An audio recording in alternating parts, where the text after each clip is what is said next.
পর্তুগালের টিমের সবচেয়ে বড় সমস্যা হচ্ছে তাদের যে ব্যাক ফোর।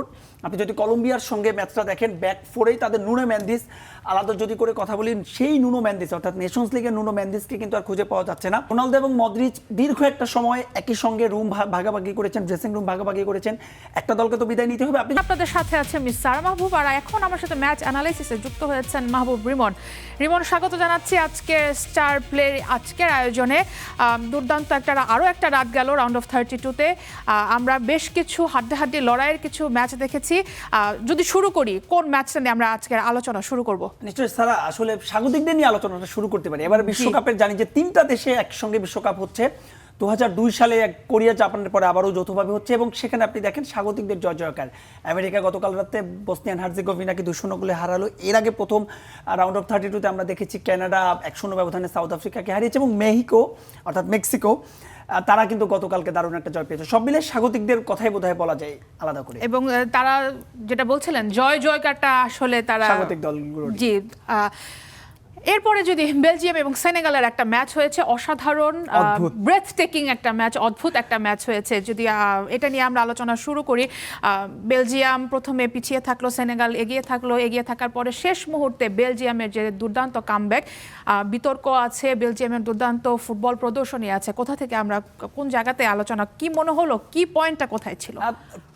সবচেয়ে বড় কি পয়েন্টটা বোধহয় দুর্ভাগা। সেনেগাল দলটা আপনার নিশ্চয় মনে আছে, ওসমা জিয়ান সেই উরুগুয়ের সঙ্গে সেই ম্যাচে শেষ মুহূর্তে তিনি পেনাল্টি মিস করেছিলেন, পরবর্তীতে আবার তিনি টাই ব্রেকারে উরুগুয়ের কাছে তারা হেরে গেল। সবশেষ যে আফ্রিকান নেশনসে তারা চ্যাম্পিয়ন হয়ে যাওয়ার পরে মরক্কোকে চ্যাম্পিয়ন ঘোষণা করে দেওয়া হলো। 2-0 ব্যবধানে তারা এগিয়ে রইল প্রায় 86 মিনিট পর্যন্ত। সেইখান থেকে যেভাবে কামব্যাকটা করলো আফ্রিকান দলগুলোর জন্য আমার খুব বেশি খারাপ লাগে। তারা বিতর্কের কথা বলছিলেন, সে বিষয়ে নিশ্চয়ই আসবো। এবারে আপনি যদি দেখেন আফ্রিকার 10টা দল বিশ্বকাপে খেলছে, তার মধ্যে 9টা দল কিন্তু রাউন্ড অফ 32-তে অংশ নিয়েছিল, কিন্তু একটা দল বাদে মরক্কো ছাড়া এখন পর্যন্ত কেউ কিন্তু রাউন্ড অফ 16 নিশ্চিত করতে পারেনি। এবং যে কটা দল হেরেছে গতকাল রাতে ডিআর কঙ্গো, তারাও কিন্তু 75 মিনিট পর্যন্ত এগিয়েছিল, বলছিলাম 86 মিনিট পর্যন্ত এগিয়েছিল। সেনেগাল, সবকিছু মিলিয়ে হৃদয় ভাঙার গল্প তো অবশ্যই, তবে নিঃসন্দেহে আসলে শেষ মুহূর্তে 120 মিনিট ওটা পেনাল্টি ছিল কিনা, আপনিও নিশ্চয়ই ম্যাচটা দেখেছেন। আপনার কাছে যদি জানতে চাই, এবারের বিশ্বকাপে আসলে রেফারিংটা কেমন দেখছেন?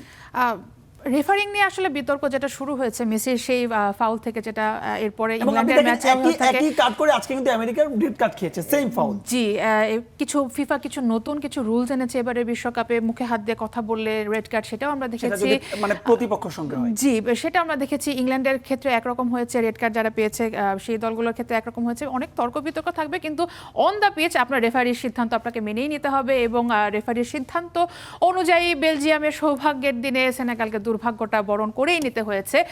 আপনি বেলজিয়ামের কথা বলছিলেন, নিশ্চয়ই আপনার মনে আছে 2018 বিশ্বকাপে জাপানের সঙ্গে ঠিক এমন একটা ইকুয়েশন ছিল, একদম এগিয়ে ছিল, শেষ মুহূর্তে 2 গোল করে বেলজিয়াম টিমটা তাদের গোল্ডেন জেনারেশনের কথা আমরা বলি। তবে বয়স যত বাড়বে তত বেশি এক্সপিরিয়েন্স হয়। জেরামি ডোকুর কথা আপনি বলছিলেন, Jeremy Doku, Kevin De Bruyne, Romelu Lukaku, এরা যত বয়স যাচ্ছে শেষ বিশ্বকাপ বেলজিয়ামকে ফিরিয়ে আনার ক্ষেত্রে বেলজিয়ামের যে কোচ এবং কোচের যে সাবস্টিটিউশনের যে প্ল্যানটা, সেটা কিন্তু একটা দুর্দান্তভাবে সেটা কাজ করেছে।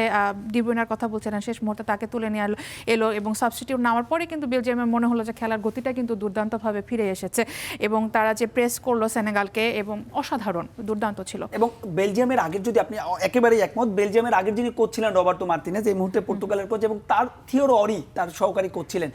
এই দুজনের আসলে ট্যাকটিক্স সবসময় একটু বেশি এই যে তারা প্রাধান্য দিত, কিন্তু এবারে যদি আপনি দেখেন যেটা বলছিলেন যে কেভিন ডি ব্রুইনের ওই সাবস্টিটিউটটাই বোধহয় পুরো ম্যাচের সিনারিও চেঞ্জ করে দিয়েছে। তবে সেক্ষেত্রে অনেকটা দুর্ভাগ্য আসলে সেনেগালকে বলতেই হয়। অবশ্যই, তারপরও ফুটবল আসলে ভাগ্য সৌভাগ্য সবকিছুরই ম্যাচ। আমরা যদি আরো একটা ম্যাচের দিকে যাই, হ্যারি কেইন আরো একবার, কিন্তু আমরা ম্যাচটা শেষ করি, ইংল্যান্ডকে নিয়ে আলোচনাটা শেষ করি। ইংল্যান্ড রাউন্ড অফ 16টা নিশ্চিত করে ফেলেছে, তারা ডিআর কঙ্গোকে 2-1 গোলে হারিয়েছে। ইংল্যান্ডের যে ফুটবল প্রদর্শনী, তারা কিছুটা সময় হালকা খেলেছিল, কিছুটা অগোছালো হয়তোবা ছিল, তারপরে যে ফিরে আসলো, কেমন দেখলেন? হ্যারি কেইনে ভর করে চলা ইংল্যান্ডকে কতদূর দেখছেন? হ্যারি কেইনের কথা আপনি বলছেন, তবে সবচাইতে আপনি একটু আগে চেঞ্জেসের কথা বলছিলেন। গতকাল রাতে যে চেঞ্জেস, থমাস টাচেলের যে চেঞ্জেস, এবং চেঞ্জেসের পরেই কিন্তু পুরো খেলার সিনারিও চেঞ্জ হয়ে গেছে। আপনি ডেকলান রাইস তার থ্রু আউট দ্য ক্যারিয়ার তিনি কিন্তু আর্সেনালে আমরা দেখেছি যে তিনি সবসময় রাইট ব্যাকে খেলেছেন এবং ঠিক গোল মুহূর্তের আগে তিনি লেফট ব্যাক পজিশনে খেলেছেন। আমি প্রায় 16 থেকে 17 বছর ধরে ইউরোপিয়ান ফুটবল ফলো করি, এভাবে হুট করে একজন even through out the career বলছিলাম ডেকলান রাইস, ইভেন তিনি যখন ওয়েস্ট হ্যামে খেলতেন তখন আমি কখনোই তাকে লেফট ব্যাকে খেলতে দেখিনি, কিন্তু গতকাল তিনি লেফট ব্যাকে আসলেন এবং যে পাঁচটা হ্যারিকেনের যে হেডটা সারা চোখে লেগে রাখার মতো। ডিআর কঙ্গোর জন্য আসলে খারাপ লাগছে, বলছিলাম যে ডিআর কঙ্গো হয়তোবা তারা অভিজ্ঞতার ক্ষেত্রে কিছুটা পিছিয়ে গিয়েছে ইংল্যান্ডের কাছে, তারপরও তারা এই ম্যাচটাতেও অসাধারণ একটা ম্যাচ হয়েছে এবং যেভাবে তারা টিল দ্য লাস্ট মিনিট তারা ফাইট করেছে। আরও একটা আফ্রিকান দেশ বিদায় জানাতে হয়েছে। আমরা রিবন আজকের মূল আলোচনার দিকে আমরা যদি চলে যাই, জি, সবচেয়ে বিগ ম্যাচ পর্তুগাল এবং আমরা স্পেনের ম্যাচটা নিয়েও আলোচনায় আসব, তবে পর্তুগাল এবং ক্রোয়েশিয়ার ম্যাচটা নিয়ে আমরা যদি আলোচনায় যাই, মদ্রিচ নাকি রোনালদো, কার বিশ্বকাপটা শেষ হচ্ছে, কার বিদায় ঘন্টাটা আজ বাজছে? ইকুয়েশনটা আসলে খুবই হার্ট ব্রেকিং, স্পেশালি আপনি যদি রিয়াল মাদ্রিদের ফ্যান হন। অন্য কথা, রিয়াল মাদ্রিদের ফ্যান হওয়ার দরকার, আপনি যদি ফুটবলের ফ্যান হন আপনার জন্য এই রাতটা আসলে কষ্টের, কারণ দুজন কিংবদন্তি, রিয়াল কিংবদন্তি, দুজনের মধ্যে একজনকে আপনাকে বেছে নিতে হবে।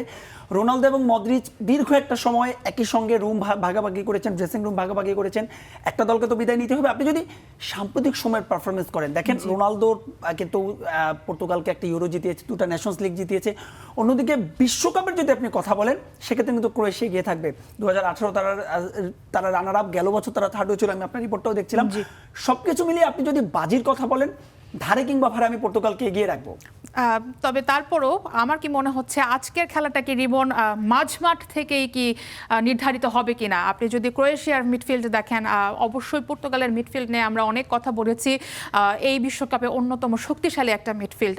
লড়াইটা কি মাঝমাঠের হবে কিনা? অবশ্যই ক্রিস্টিয়ানো রোনালদো তো আছেনই, কিন্তু এই মাঝমাঠটা থেকেই কিন্তু মনে হচ্ছে ক্রুশাল যে মোমেন্টটা, সেটা কিন্তু আজকে নির্ধারিত হতে যেতে পারে।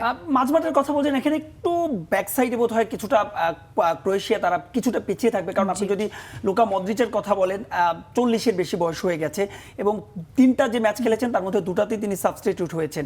মদ্রিচের সেই ভারটা নেই। আপনি পুলিসিচের কথা বলতে পারেন, মাতোভিচের কথা বলতে পারেন, তবে আমার মনে হয় যে মিডফিল্ডের যদি আপনি কথা বলেন, যেমন দুটো দলই কিন্তু আগের ম্যাচে 4-2-3-1 ফরমেশনে খেলেছিল।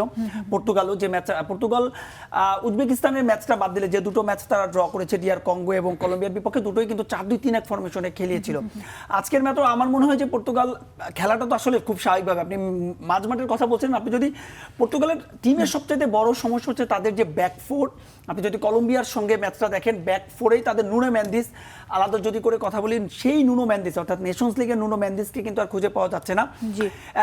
এখানেও নুনো মেন্দিসও কিন্তু সাবস্টিটিউট হয়েছিলেন এবং জোয়াও ক্যান্সেলো তিনিও কিন্তু সাবস্টিটিউট হয়েছিলেন। তবে পর্তুগালের জন্য সবচাইতে বড় যে অনুপ্রেরণা হতে পারে, নিশ্চয় মনে আছে দিয়াগো জতা, তার কিন্তু মৃত্যুর 1 বছর হলো, মানে যখন ম্যাচটা গড়াবে।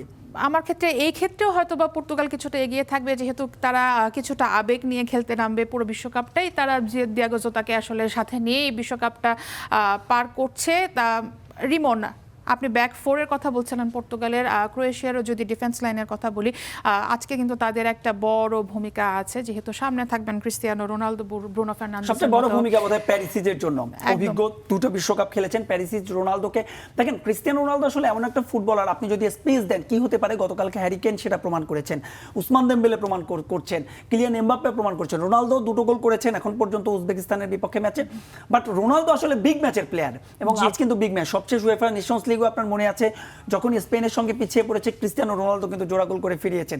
তবে আমার মনে হয় কি সবচাইতে বড় দল, গোটা দলটা এখন আসলে ক্রিস্টিয়ানোর জন্য খেলতে পারছে না। ব্রুনো ফার্নান্দেজকে ভালো খেলতে হবে। সবকিছু মিলিয়ে আসলে হাড্ডাহাড্ডি একটা লড়াই হতে হতে পারে। যেটা নিয়ে আলোচনা হয় আসলে পর্তুগাল টিমের আন্ডারস্ট্যান্ডিং নিয়ে আসলে পুরো বিশ্বকাপ জুড়ে আলোচনা হচ্ছিল। আজ কি মনে হচ্ছে সেই আন্ডারস্ট্যান্ডিংটা মাঝখানে একটা ম্যাচ ছাড়া আসলে পরের ম্যাচগুলোতে সেভাবে দেখা যায়নি পর্তুগাল দলে? এই জায়গাটায় কি আসলে কোন জায়গায় কোন মানে সুযোগটা ক্রোয়েশিয়া নেবে? ক্রোয়েশিয়া আসলে তাদের, পর্তুগালের যে আমরা ডিফেন্সের যদি কথা বলি, বারবার বলছিলাম যে তাদের ব্যাক ফোরে অনেক ফাঁকফোকর রয়েছে, যেটা কঙ্গোর বিপক্ষে ম্যাচে আমরা দেখেছি, কলম্বিয়ার বিপক্ষে ম্যাচে দেখেছি। তবে আমার কাছে যেটা মনে হয় যে ব্রুনো ফার্নান্দেজ EPL এর সেরা প্লেয়ার ছিলেন, সেই ব্রুনোর উপর আসলে অনেকটা ডিপেন্ড অনেকটাই করে। নির্ভর করছে। রিমন, আমার কাছে সময় একেবারেই কম। আমরা যদি মাত্র 30 সেকেন্ডের মাঝে স্পেনের একটা ম্যাচ আছে, স্পেন অস্ট্রিয়ার বিপক্ষে খেলবে। রিমন, দুই দেশের দুইটা দর্শন। স্পেন অবশ্যই এই বিশ্বকাপে একটা হট ফেভারিট টিম, ঠিকই তবে তাকে রালফ দিয়ে রাঙ্গনিক কিন্তু অস্ট্রিয়াকে আসলে high pressing football, gegen pressing football ফরমেশনটাকে একটা নতুন ধারায় নিয়ে গিয়েছে। অস্ট্রিয়াকে চমক দেখানোর কিন্তু একটা সুযোগ আছে এই ম্যাচটার ঘিরেও। রাত 1টায় দুই দল মুখোমুখি হবে। রিমন, অনেক অনেক ধন্যবাদ আজকের ম্যাচ অ্যানালিসিসে যুক্ত হবার জন্য।